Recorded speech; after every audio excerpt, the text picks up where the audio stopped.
12,000 years ago, someone built the most ambitious structures the world had ever seen. Massive T-shaped limestone pillars on a ridge in southeastern Turkey, some weighing close to 50 tons, carved with animals and human figures, arranged in enormous circular enclosures, and then they buried all of it. On purpose.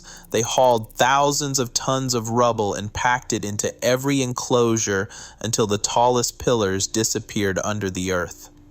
The hill that covers the site today is not natural. It is the burial mound. The site is called Göbekli Tepe, and no published explanation accounts for why the people who built it chose to hide it underground. I want to be careful here because this site attracts breathless speculation, and I have no interest in adding to it. The question I am focused on is narrower, and it comes directly from the excavation data. Göbekli Tepe was first noted in a 1963 survey but dismissed. The site sat untouched for 3 decades. Then in October 1994, German archaeologist Klaus Schmidt visited the ridge. He had previously worked at Nevaluchori, another early Neolithic site in the region, and when he saw broken pillar fragments littering the hillside, he recognized them immediately. He began excavations the following year, and what he uncovered beneath that hill in the farmlands near Şanlıurfa would force a revision of one of archaeology's most fundamental assumptions. The conventional model said agriculture came first, then settlements, then temples. Göbekli Tepe reversed that completely. The earliest enclosures date to roughly 9,500 to 9,000 BCE, more than 7,000 years before Stonehenge. These structures were built by people who had not yet domesticated plants or animals. The animal bones recovered from the site come overwhelmingly from wild species, gazelle and aurochs and wild boar.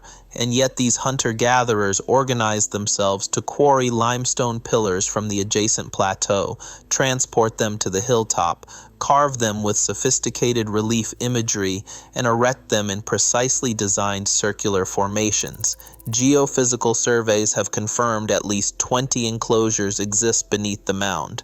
Only a fraction have been fully excavated.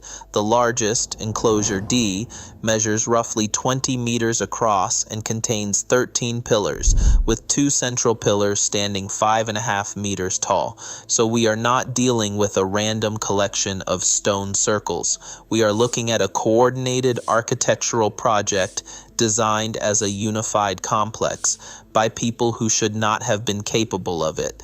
This is the part that made me stop reading and start over from the beginning. Schmidt's team discovered something that set Göbekli Tepe apart from virtually every other monumental site in the archaeological record.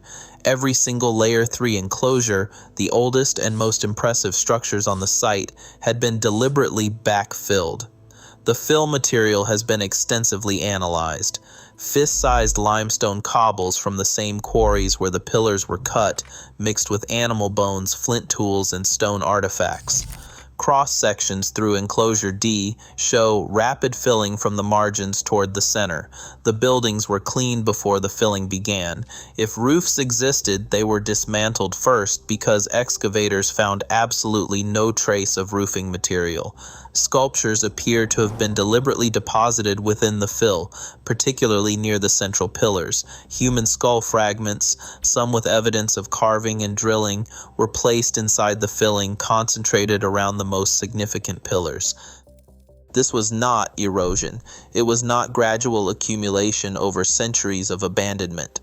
The pillars stood upright and intact beneath the fill for over 10,000 years, with no signs of the differential settling you would expect from slow, natural deposition. The excavation team's assessment, published across multiple peer-reviewed sources, was direct. The backfilling was intentional. The enclosures were buried at the end of their use lives as part of a deliberate cultural practice. I went looking for a clean explanation, some well-documented parallel from another site, or a theoretical framework that makes the behavior legible. What I found instead was a collection of hypotheses, none of which fully account for the evidence. There are 5, and they fail in different ways. The first explanation is ritual closure, the idea that burying a sacred space was a way of honoring or killing it at the end of its spiritual life. There is precedent. At Catalhoyuk, about 300 miles west and 2,000 years younger, houses were regularly filled in and rebuilt on top. Objects inside were sometimes deliberately broken before interment, as if being deactivated. But at Göbekli Tepe, the fill does not contain what you would expect from a ritual act. No organized layers of offerings, no votive objects in deliberate patterns. The fill is, by and large, construction rubble with incidental cultural material mixed in.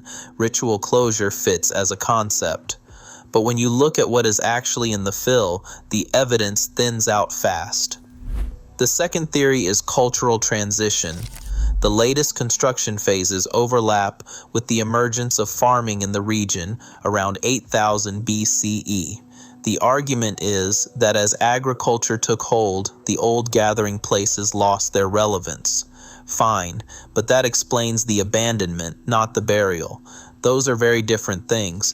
Plenty of ancient sites were abandoned and left to decay naturally.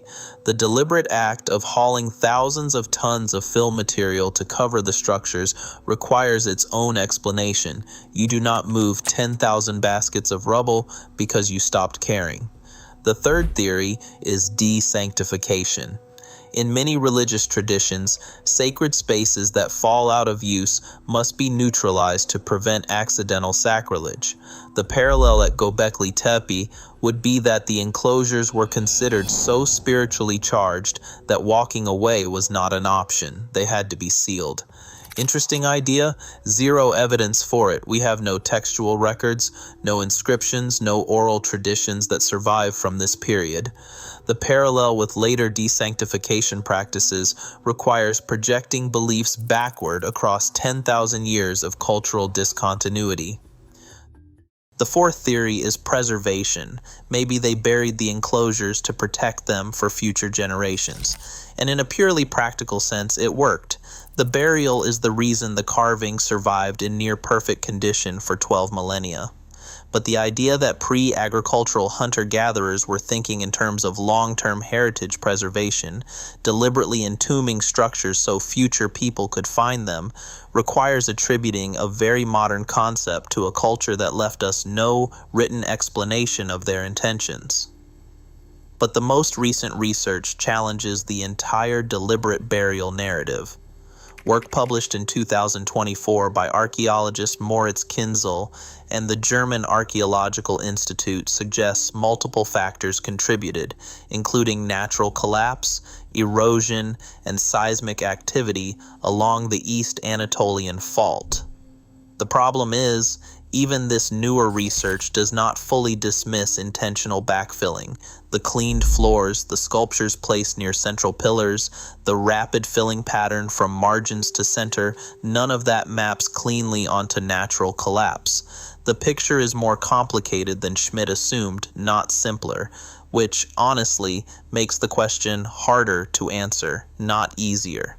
If you are finding this useful so far, hit subscribe.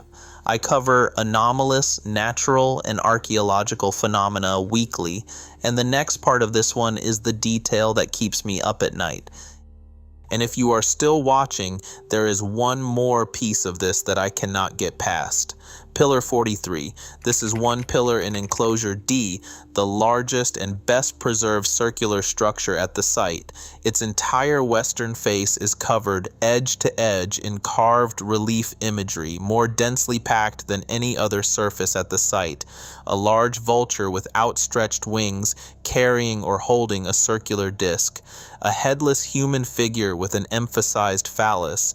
a massive scorpion, snakes, cranes, and several creatures that researchers still cannot confidently identify. At the top of the pillar, a row of rectangular bag-like shapes that appear at other ancient sites around the world, from Mesopotamia to Mesoamerica, separated by thousands of miles and thousands of years. The carvings on Pillar 43 are so dense and so deliberately arranged that researchers at the University of Edinburgh published a statistical analysis arguing the imagery represents a star map, potentially commemorating a comet impact that triggered the Younger Dryas cold period around 10,800 BCE. That interpretation is far from universally accepted. The German Archaeological Institute team has pushed back, noting that the analysis selectively interprets some elements while ignoring others. What nobody disputes is this: Pillar 43 contains the most complex known symbolic narrative from the pre-pottery Neolithic. Whoever carved it was communicating something with extreme deliberation. The scene reads like a story or a warning or a cosmological map, and after all of that effort, after all of that meaning was encoded into stone, they buried it under rubble. Whatever Pillar 43 was saying, the people who came after the carvers decided it needed to be underground, not destroyed. The carvings were not defaced. The pillar was not toppled. It was standing upright when the fill covered it, and it was still standing upright when Klaus Schmidt's team uncovered it 11,000 years later. You do not carefully preserve something you want to destroy, and you do not bury something you want people to see. Those two impulses are contradictory, and yet at Göbekli Tepe, both appear to be operating at the same time. I keep coming back to a line from a peer-reviewed article in the journal Places that described the site as a building graveyard. The enclosures were not merely closed, they were interred. And the author noted that the energy required to bury the structures matched the energy required to build them. Every stone moved, every basket of rubble carried up that ridge represents human labor pulled away from hunting and gathering. And your community is choosing to spend that labor twice. Once to build, once to hide what you built. That is not indifference. That is a culture operating under a set of beliefs so strong that the concealment of their own architecture was worth the same investment as its construction, and we do not know what those beliefs were. The current state of research is more fractured than most summaries suggest. Since Schmidt's death in 2014, the project has continued under Istanbul University's Necmi Karul and the German Archaeological Institute's Lee Clare. The approach since 2020 has been conservation first, with large sections deliberately left unexcavated. Ground-penetrating radar in 2025 revealed additional enclosures and smaller structures that may be domestic dwellings, suggesting people lived here at least seasonally.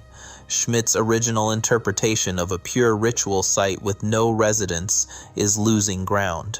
But none of these revisions resolve the central anomaly of the backfilling. Whether the builders were permanent residents or seasonal visitors, whether the structures were purely sacred or served mixed purposes, the deliberate burial of monumental architecture by a pre-agricultural society remains without a satisfying published explanation. Only about 10% of Göbekli Tepe has been excavated. Whatever answers exist may still be underground, buried not just by the people who built it 12,000 years ago, but by a modern conservation strategy that deliberately preserves what remains hidden. There is a strange symmetry in that. The most significant Neolithic site ever discovered remains, for the most part, exactly where its builders left it, under the dirt, on purpose.